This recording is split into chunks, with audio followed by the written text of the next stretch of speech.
अभी आप बंगाल में 3 से 77 होने को जीत बता रहे थे, अभी अगला चुनाव बंगाल ही है। थोड़ा बंगाल के बारे में बताइए, क्योंकि एक ऐसा ये किला है जो बीजेपी नहीं गिरा पा रही है। क्या बंगाल में 2026 में जो चुनाव होगा वो ममता बनर्जी हारेंगी, जीतेंगी, बीजेपी सरकार बनाएगी, टीएमसी सरकार बनाएगी, क्या होने वाला है?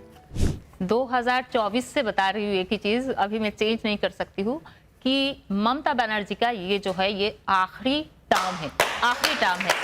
और मैंने ये भी बोला है, मैंने ये भी बताया है कि जब 2025 का जून जुलाई आएगा वहां से उनकी बड़ी चैलेंजिंग टाइम शुरू होगी। और तीसरा, इस साल की स्टार्टिंग में बताया है कि कागज तो दिखाना पड़ेगा। तो सबने कहा कि ये तो कब से बोल रहे कागज तो दिखाना पड़ेगा। और मुझे इस सारे चीजों की मतलब कोई, मैं तो एनालिस्ट नहीं हूँ, यहाँ पे सबको पता होगा, शहजाद जी को पता होगा, SIR क्या चीज तो मुझे पता ही नहीं था। पर मंगल का महादशा शुरू हुआ है, मंगल भूमि कारक है, भूमिपुत्र है, वो मतलब हमारी जो भूमि को रक्षा करता है, योद्धा है। तो आप अपनी भूमि को रक्षा तो उसी में करेंगे ना। आपके भूमि में अगर कोई और घुस जाए तो उसको तो रक्षा करना नहीं कहते। तो मंगल का महादशा शुरू है, मंगल आर्द्रा नक्षत्र है। तो मुझे ये चीज पता था कि क्लीनिंग तो होगी। अब यही क्लीनिंग इनको पकड़ लेगा, ये मुझे कुछ आइडिया नहीं था। SIR क्या चीज तो पता ही नहीं था, ये तो इसी साल पता चला। शर्मिष्ठा जी के लिए इनकी भविष्यवाणी, देखिए भविष्यवाणी सही गलत दोनों हो सकती है, लेकिन इनकी भविष्यवाणी को लेकर मैं एक चीज कहूं, जब इन्होंने जनवरी फरवरी में मेरे ख्याल से प्रेडिक्ट किया था कि देश में बड़ा आतंकी हमला होगा और नॉर्थ की तरफ होगा, ऊपर की तरफ होगा, तब सबको लगा था कि कहां से ही हो जाएगा। लेकिन पहलगाम हुआ तो सबको एकदम से ध्यान आया कि आपने ऐसा कहा था। जब आपने कहा था कि देश में प्लेन क्रैश होगा, तब ऐसी कोई चर्चा तक नहीं थी दूर दूर तक, या एविएशन सेक्टर जो है वो एकदम नीचे आ जाएगा।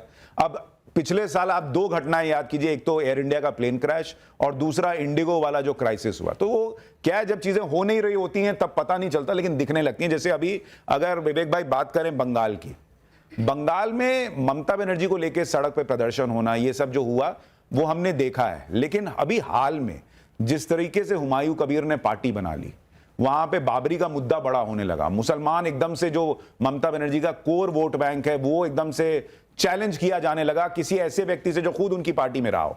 तो ऐसी परिस्थितियां क्या आपको लगती हैं कि ममता बनर्जी को बीजेपी चैलेंज कर पाएगी, या ये भविष्यवाणी सही हो पाएगी?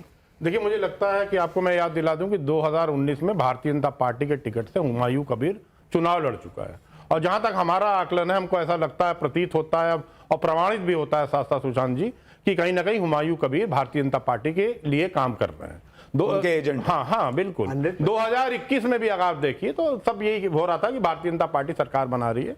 माननीय प्रधानमंत्री वैसे बांग्लादेश में कुछ नहीं बोलते हैं, लेकिन जब बंगाल में चुनाव होता है तो बांग्लादेश जाके मतुआ मंदिर में सर झुकाते हैं ताकि मतुआ जो कम्युनिटी का वोट है वो हमको मिल जाए और हम चुनाव जीत जाए। तो ये ध्रुवीकरण और ये तुष्टीकरण की राजनीति भारतीय जनता पार्टी और माननीय प्रधानमंत्री लगातार करते आए हैं। आपको याद होगा किस तरह से उन्होंने दाढ़ी बना ली थी और रविंद्रनाथ टैगोर बनके वो गए थे, लेकिन वो सब फ्लॉप हो गया जब उन्होंने दीदी और दीदी किस तरह से ममता जी को बोला था। तो आप कह रहे हैं ममता बनर्जी नहीं हार रही है? मुझे लग रहा है कि ममता जी जो 213 सीट जीत के आई थी 288 में, इस बार उनका आंकड़ा जो है 225 के ऊपर होगा। चलिए, ये आपको चैलेंज कर रहे हैं कि आपकी भविष्यवाणी गलत होगी। तहसीन, बंगाल ममता बनर्जी हारेंगी? देखिए, मैं ये नहीं जानता हूँ ममता जी हारेगी या नहीं हारेगी, लेकिन TMC की सरकार जरूर बनेगी। ये मुझे लगता है इंडिया अलायंस की सरकार बनेगी। दूसरी चीज, मैं इनसे बिल्कुल इत्तेफाक रखता हूँ, बांग्लादेश में हमारे हिंदुओं के साथ जो कत्लेआम हो रहा है उस पर वर्तमान सरकार कुछ कह नहीं रही है। कोई और सरकार होती, भारत में कोई भी सरकार होती, वो बांग्लादेश को बुलाकर ठीक कर देती। 13 मिनट का काम है बांग्लादेश को ठीक करना। 13 दिन में हमने नया मुल्क बनाया था। बांग्लादेश में हिंदुओं का कत्लेआम हो रहा है। रेफ्यूजी पॉलिसी नहीं है, मैं सिटीजनशिप पॉलिसी की बात नहीं कर रहा हूं, ये बोलेंगे रेफ्यूजी पॉलिसी नहीं है। और बांग्लादेश और वेस्ट बंगाल में जाकर चुनाव लड़ना है, क्या सोचते होंगे वहां के लोग? वोट आपको सबका चाहिए। वहां पे बाबरी मस्जिद बन रहा है, वो हुमायूं कबीर भाजपा का एजेंट है। हर एक मुसलमान, मैं बहुत ओपनली बात करता हूं, जानता है कि पोलराइजेशन का फायदा भाजपा को होगा। फिर क्यों कर रहे हैं पोलराइजेशन? तो आप कह रहे हैं, सुनिए तहसीन, आप कह रहे हैं कि मुसलमान हुमायूं कबीर के साथ दिख रहा, वो किसका एजेंट है? नहीं, मैं नहीं कह सकता। सुनिए ना, मैं कह रहा हूं वो जो मुसलमान ईंट लेकर, पत्थर लेकर, पैसे लेकर आ रहा है वहां पर, लाखों की संख्या में दिख रहा है, वो जाएगा, लेकिन वोट ममता बनर्जी को देगा, आप ये कह रहे हैं? मैं ये कह रहा हूं कि सऊदी अरेबिया से अगर कोई आते हैं मौलाना साहब मस्जिद के लिए जो फाउंडेशन स्टोन रखने के लिए, तो उनको वीजा कौन देते हैं? ममता बनर्जी देती है या केंद्र की सरकार देती है? और जब वीजा लेते तो आपको पता है ना क्यों आ रहे, क्यों ये ध्रुवीकरण हो रहा है, सेंट्रल फोर्सेस क्यों आ खड़े? नहीं, एक मिनट, हाँ ठीक, बोलिए। मुझे जवाब और देखो मैंने शांति से सुना, उनको भी सुनना पड़ेगा। लेकिन बहुत लंबा नहीं नहीं बहुत लंबा, एक एक वाक्य में, पर ये बिदकने लगेंगे ना। अभी देखिए इन्होंने कहा, पहले इन्होंने कहा दाढ़ी पे कि दाढ़ी हम रविंद्रनाथ ठाकुर या टैगोर जी की तरह रख रहे हैं। अरे सद्दाम हुसैन से तो अच्छी दाढ़ी रखी ना हमने, वो सद्दाम हुसैन वाली कौन रख रहा था? देखा बिदकना शुरू हो गया, बिदकना शुरू। मैंने नाम किसी का नहीं लिया, ये तरीका नहीं, ये सुशांत जी का तरीका नहीं। Sushant is not fair, Sushant is not fair. मैंने तो बोला भी नहीं, ये समझ गए। मैंने किसी का नाम लिया बच्चों, मैंने किसी का नाम लिया, कभी आप पर ये समझ करेगी भाई ये ठीक नहीं है, ये फॉर्मेट तो नहीं। अच्छा विवेक भाई, आपने भी तो दाढ़ी पे बोला, उनको बोलने दीजिए। इन्होंने नाम लेकर बोला कि Modi ji is trying to copy mister Rabindranath Tagore, मैं फिर भी चुप रहा। मैंने बोला कोई व्यक्ति सद्दाम हुसैन की तरह दिख रहा है तो ये तुरंत जान गए कौन दिख रहा है। दूसरी बात, अभी इन्होंने हुमायूं कबीर की बात की, ये यही आरोप जो है ना, ये बोलते थे ओवैसी इनका बी टीम, ओवैसी इनका बी टीम।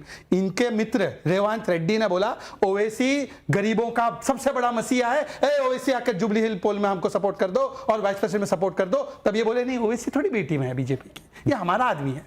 मतलब ये किसी को भी हमारा आदमी था 2019 में, तो क्यों ले लिया ममता जी ने और अभी तक नहीं निकाला? और बाबरी बनाने का अगर एक और किसी ने स्टेटमेंट दिया है कि बाबरी फिर से बने, ये है कांग्रेस के प्रधानमंत्री नरसिम्हा राव और अभी हुमायूं कबीर। और तीसरी और आखिरी बात मैं सिर्फ इतना पूछना चाहता हूं, देखिए बहुत लंबी लंबी बातें करते हैं, कितने सारे टॉपिक उठा देते हैं। इन्होंने बोला कि बांग्लादेश बांग्लादेश बांग्लादेश। अरे भाई सीए कानून इसीलिए लाया था कि वहां पे प्रताड़ित हिंदू, प्रताड़ित सिख, प्रताड़ित ईसाई, इनको यहां पर शरण मिले। दोनों भाई बहन पैलेस्टाइन के मुसलमानों के लिए बैग टंगा के थे, आज तक एक स्टैंड नहीं लिया। और बांग्लादेश छोड़ो, हमारे बंगाल में मुर्शिदाबाद में पाठशाला देख लेना, उसमें बताया हरगोविंद दास और सुन लीजिए चंदन दास, इनका मुर्शिदाबाद में वक्फ के नाम पर कत्ल किया गया। ये दोनों मुंह पर पट्टी लगाकर बैठे थे। दीपू दास छोड़ दो, पहले हरगोविंद दास का बताओ। अच्छा ठीक है, एक मिनट बस समय निकल जाएगा। एक चीज देखिए, यहाँ आपको चैलेंज भी लोग कर रहे हैं कि बंगाल में जो आप कह रही हैं वो नहीं होगा, वो तो समय बता देगा, बहुत दूर नहीं है जी। बस फिर भी मैं बोलूंगी कि बंगाल में ममता जी की जो हाल है ना, वो शिशुपाल की तरह है। जब 100 गलती पूरा हो जाती है ना, उसके बाद आपको कोई चांस नहीं मिलता है। और दूसरी बात ये मैक्सिमम एक चीज हो सकती है कि ना तो इनको बहुमत ना उनको बहुमत, तो वहां पे अराजकता, एनर्की, वायलेंस और बढ़ने वाली है। और सरकार बीजेपी की भी बन जाए तो 2-2.5 साल तो वहां पे जो law and order system, violence खत्म नहीं होने वाला है, एंड देन पीस। तो ये है। अच्छा, लेकिन आपने एक बड़ी इंटरेस्टिंग बात कही कि ममता जी का ये आखिरी चुनाव होगा जी। ये क्यों कह रही हैं आप, और क्या फिर इसका मतलब ममता बनर्जी कभी पीएम भी नहीं बन पाएंगी? अब जब 2045-47 तक कांग्रेस है तो वो तो सॉरी बीजेपी है पार्टी, मतलब बीजेपी का सरकार रहेगा, तो वो तो बीजेपी ज्वाइन करने वाले नहीं है। और ये उनका लगभग this is the end of her career, जो वही शिशुपाल वाली बात है, दिस इज द एंड। उसके बाद और कोई चांस नहीं है। तो फिर उनकी जगह पार्टी के अभिषेक चलाएंगे? वो सब हो सकता है। मेरे पास एक्चुअली अभिषेक जी का कोई ऑथेंटिक कुंडली नहीं है, टीएमसी की कुंडली है मेरे पास, क्योंकि पार्टी की कुंडली जो है ना वो निकालना बहुत आसान है, पता है पार्टी कब तैयार हुई है, पर लोगों की ऑथेंटिक डाटा मिलना बड़ा मुश्किल है। लेकिन समय क्या लेते हो पार्टी के तैयार होने में? जैसे टीएमसी का जो 12 बजे आप कॉन्सर्ट रखते हो, अनाउंस होता है, जब कुछ होता है उसके हिसाब से हम टाइमिंग उसको लेते हैं। तो बीजेपी का आपने 1980 लिया है, क्योंकि क्या आपने जनसंघ का लिया है? बीजेपी का, बीजेपी 1980। चलिए, बंगाल को लेकर बड़ी भविष्यवाणी हो गई। इतने टुकड़े हो गए, कांग्रेस कौन सी कांग्रेस का ले भाई, समझ नहीं, लेकिन बंगाल को लेकर बड़ी भविष्यवाणी शर्मिष्ठा जी ने की है और वो बहुत जल्द पता भी चल जाएगी सही हो रही है या नहीं हो रही है। अब एक बहुत बड़ी भविष्यवाणी जिसका सबको इंतजार है वो है उत्तर प्रदेश को लेकर। क्या उत्तर प्रदेश में योगी आदित्यनाथ की कुंडली उनके फिर से मुख्यमंत्री बनने का इशारा कर रही है, और क्या योगी कभी पीएम बन पाएंगे? 1-1.5 साल पहले ना मैंने एक ट्वीट किया था, अभी भी वो ट्वीट होगा, कि 2025 के एंडिंग में या फिर 2027 की एंडिंग में वहां पे मुझे योगी जी का जो है एक बड़ी राइज दिखती है। उनका योगी जी का राइज, मतलब योगी जी को अब जो ऑलरेडी चीफ मिनिस्टर है उनका क्या राइज हो सकते हैं, तो वो सेंटर में उस टाइम में आ सकते हैं, और जो इलेक्शन लड़के आएंगे तो इलेक्शन वो जीत के आएंगे। पर हाँ, सेंटर में आते ही वो प्रधानमंत्री बन जाएंगे ऐसा मुझे नहीं लगता, क्योंकि योगी जी की जो है अभी वीनस मतलब शुक्र में शुक्र का अंतर्दशा चल रहा है, 2028 तक रहेगा, 10वीं घर का मालिक है, फिर भी वो जो है दशांश में नीच का है, तो इतनी बड़ी पद अभी मिल जाएगा इतनी जल्दी ऐसा मुझे नहीं लगता है। सेंटर में कोई पोर्टफोलियो मिल सकता है, सेंटर में मिल सकता है जी। अब कब? 2027 के आसपास। 27 के आसपास। लेकिन 2027 का चुनाव वो जीतेंगे? जी जी एकदम 100%। जी। तो अखिलेश जी का क्या होगा फिर? उनकी कुंडली में क्या है? बहुत सब्सटेंशियल कुछ मुझे नहीं दिखता है कि वेरी मेजर, वो एक की फ्लोटिंग वाली चीज है। और जब ये 2024 में जब केंद्र सरकार का जो चुनाव हुआ है उसमें मोदी जी की जो है बहुत खराब स्थिति चल रही थी। उनकी पिक 7.5 ही चल रहा था, उनका विनस का शुक्र का महादशा 2024 के लोकसभा चुनाव हाँ, के वक्त मोदी जी की 7.5 ही चल रही थी। योगी जी की 7.5 अच्छा, योगी जी की। यस, योगी जी की पिक 7.5 ही चल रही थी एकदम, जब चंद्र के आसपास। तो और ऊपर से ये भी था कि उनका शुक्र का महादशा शुरू ही हुआ था उस टाइम में, शुक्र उनका नैऋत्य में है, दशमांश में तो नीच का है, तो उनको बहुत सताया है, जिस वजह से कहते हैं ना आपका खराब टाइम तो मुझे मेरा परफॉर्मेंस अच्छा दिखने लग गया है। So that's what happened. तो अब मुझे नहीं लगता आगे ये चीज होने वाली। तो आपके हिसाब से जो लोकसभा चुनाव में समाजवादी पार्टी को यूपी में बढ़िया सीटें आई, वो अखिलेश जी की नहीं थी बल्कि योगी जी की कुंडली खराब थी, वक्त खराब था, इसलिए आ गई। अब परफॉर्मेंस तो उनका ही बोलना पड़ेगा, पर अब ये भी एक मैटर था। That लेकिन was also one 2027 Yogi ji जीत रहे हैं factor। जी और अखिलेश जी की सीटें बढ़ेंगी या परफॉर्मेंस वैसे ही ना, रहेगा? बढ़ेगा तो शायद नहीं उतना ना, वो तो चलो विवेक भाई, अब जब इलेक्शन का 2027 में, अरे ठीक है भविष्यवाणी है, लेकिन इलेक्शन का जब टाइम वगैरह एक बार फिक्स होता है ना, डेट फिक्स होता है, तो बहुत दूर है, तब एक बार फाइनली देखा जा सकता है, पर अभी तो लेकिन मुझे अभी नहीं लग रहा है। विवेक भाई, नहीं, देखिए जहां तक 2024 की बात है तो सबसे पहले तो ये पूछा जाएगा कि प्रधानमंत्री बनारस से जो लड़े थे हमारे माननीय प्रधानमंत्री, 6 राउंड पीछे चल रहे थे और हारते हारते 1,52,000 वोट से जीते, जबकि भारतीय जनता पार्टी के जितने भी प्रवक्ता बैठे हैं वो सब बोल रहे थे कि प्रधानमंत्री जी 10 लाख वोट से जीत के आने वाले हैं। ये बात हो रही थी उस समय, लेकिन बनारस में क्या हुआ हम सबने देखा। तो सवाल तो ये भी है शर्मिष्ठा जी कि क्या प्रधानमंत्री मोदी जी 2029 में हिम्मत करेंगे बनारस से दोबारा लड़ने की, क्योंकि अरे वो सवाल आगे है। हाँ, वो गंगा पुत्र हैं। आप हमारा रनडाउन न बना और जहां तक योगी जी की बात है तो मुझे लगता कहीं ना कहीं उनकी कुंडली में शनि घुस चुका है, केतु राहु सब घुस गए हैं। योगी जी की 7.5 खत्म हो गई है क्या? अभी चल वैसा नहीं है, पर अब जो पिक पीरियड है उससे तो थोड़ा क्या हुआ है, अब 7.5 साल है तो एक जैसा तो नहीं रहने वाला है, और 2026 का जो बीच में उनको थोड़ा सा बड़ा चैलेंजिंग टाइम आएगा। पर बात ये नहीं है ना, बात ये है 2027 में। लेकिन देखिए विवेक भाई एक इंटरेस्टिंग बात कह रही हैं, ये भी कह रही हैं कि 2027 के एंड में हो सकता है योगी जी सेंटर उनको ले आए। देखिए योगी जी ने खुद कहा है, एक मिनट साथ, योगी जी ने खुद कहा है, उनकी आप तो पत्रकार, आपको पता होगा कि सेंटर में आने से बेहतर मैं वापस जाना पसंद करूंगा, मैं मत जाना पसंद करूंगा।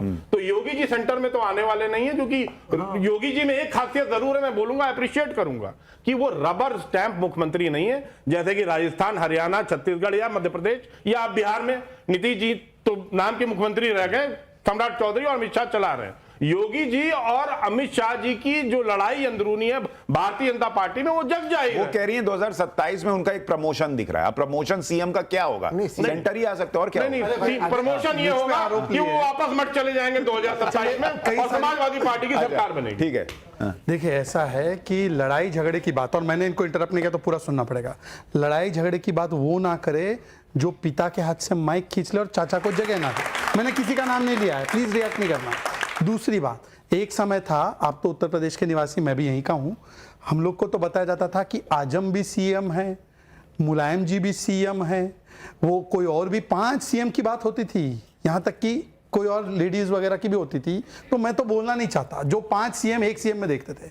तीसरी बात, मैं देखिए एक ही चीज बोलना चाहता हूं, देखिए बाकी की तो कुंडली मुझे रीडिंग नहीं आती, पर अखिलेश जी की मैंने एक दिन कुंडली उठाई, मैंने बोला इसमें कौन सा एक ये दिख रहा है कुछ भारी, कुंडली देखनी नहीं आती है और इन्होंने कुंडली भी उठा बता तो रहा हूं ना, उसको पढ़ भी लिया। अरे विवेक जी सुन तो लीजिए, भविष्यवाणी भी कर, अरे इंटरप्ट बाद में कीजिए, पहले सुन तो लीजिए ना।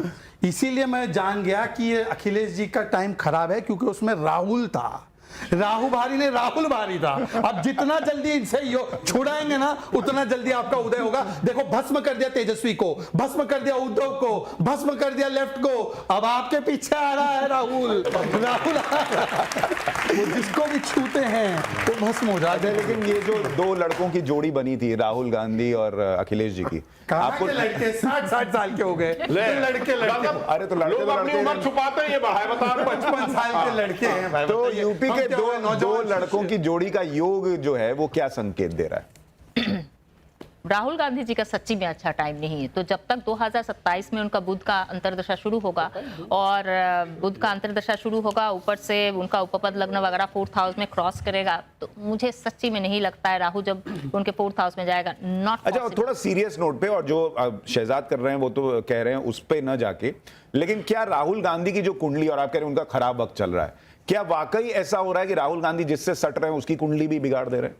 ये बोलना थोड़ा मुश्किल होगा। देखो सबकी अपनी अपनी ऐसा कर्मों से होता सब है कोई कि नहीं चलता होता है कि कोई खराब वाला आपसे जुड़ जाए? हाँ, अगर उस हिसाब से बहुत जुड़ जाए तो आप उसके साथ इनको भी लेके डुबाएंगे तो क्योंकि आपके अखिलेश जी भाग्य दूर में रहेंगे तो बेहतर है। अकेले नहीं डूबेंगे, तुमको भी लेकर डूबेंगे सनम। अगर आपके प्रारब्ध में, आपके भाग्य में फिलहाल जो है एस्ट्रोलॉजी तो और कुछ नहीं है, आपकी डेस्टिनी को डिकोड करना है। अगर आपकी डेस्टिनी में अगर अच्छी चीज नहीं है, आप नहीं जीतेंगे तो आपके साथ का जो है वो नहीं जीतेंगे। तो या फिर उनका भाग्य, उनका टाइम बहुत अच्छा चल रहा है जिस वजह से इसको ड्रैग करके बाहर लेके आ पा रहे हैं। अगर दोनों का ही मीडियोकर है, इनका बहुत ही खराब हाल है, तब तो एकदम। अच्छा, आप कह रही 2047 तक आपको लगता है कि बीजेपी या एनडीए की सरकार रहेगी।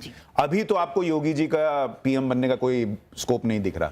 भविष्य में कोई है, दिखता है, आपको लगता है कभी हो सकता है? ये हो शायद हो सकता है। आप में से किस किस को लगता है योगी जी को कभी पीएम बनना चाहिए? हाथ खड़े करके बताइए। वो तेरी, इसमें तो बड़ा जेनजी को लग रहा है मोदी जी से ज्यादा योगी सपोर्टर ज्यादा दिख रहा है जेनजी। ऐसा क्यों भाई? थोड़ा इनसे पूछना पड़ेगा। योगी जी में क्या खास लगता है आपको?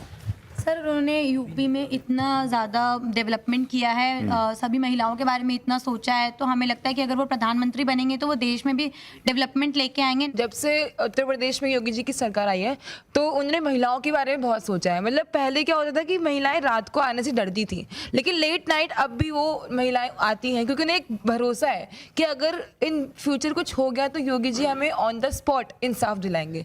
तो अगर महिलाओं को लग रहा है तो ऑफकोर्स, मतलब आप में से किस किस को लग रहा है कि 2027 में यूपी इलेक्शन योगी जी जीतने वाले? हाथ खड़ा करके बताइए।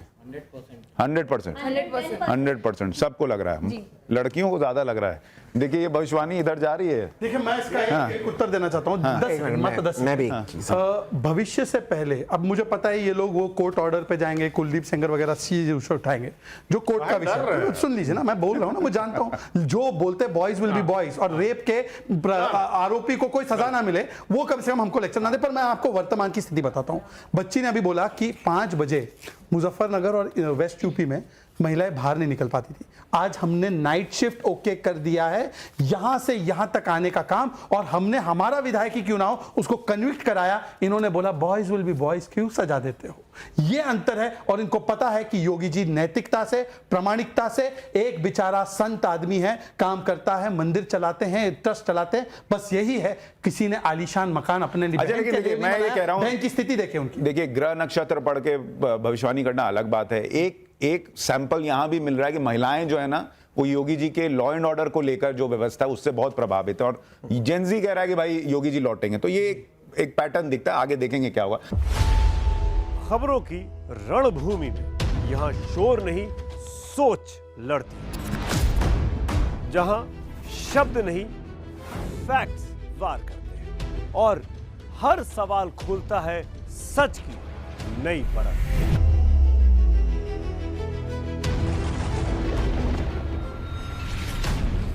चक्रव्यूह आपके अपने सुमित अवस्थी के साथ सोमवार से शुक्रवार शाम 6:57 पर टाइम्स नाउ नव भारत पर।